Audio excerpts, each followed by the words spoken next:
जिले में ऑनलाइन और साइबर ठकई रोकवा और सुरक्षित रही मालकानगिरी आदर्श थाना पक्षर पद्मगिरी पंचायत रे साइबर सुरक्षा अभियान अनुष्ठित हो जायछि।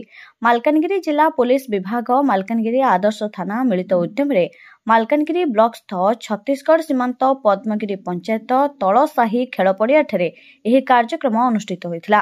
कार्यक्रम में मुख्य अतिथि भाव एसडीपीओ दिव्यरंजन दलई जोगदे प्रथमे पद्मगिरी उच्च विद्यालय निकट में साइबर सुरक्षा सचेतनता कार्यक्रम शुभारंभ करथिले। विराट सचेतनता शोभायात्रा बाहरी पद्मगिरी बजार गांव परिक्रमा करे तलसाही खेल पड़िया एक विराट सचेतनता सभार आयोजन करा।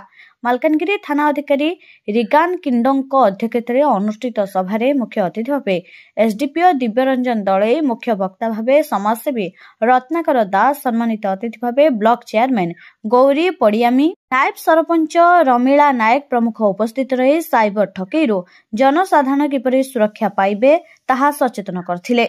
साइबर अपराधी माने digital platform WhatsApp, Instagram, email और मोबाइल फोन इंटरनेट माध्यम रे बैंक जमा खातारू टंका गायब करछन्ती। सेमाने नाना प्रकार लोभ देखाई थांती। तुम अकाउंट रे बंद रहिछि, एटीएम खराब होइछि, फोन नंबर रे लिंक, ड्रॉ, पुरस्कार मिली परिबो, विभिन्न प्रलोभन देखाई ठकी थांती।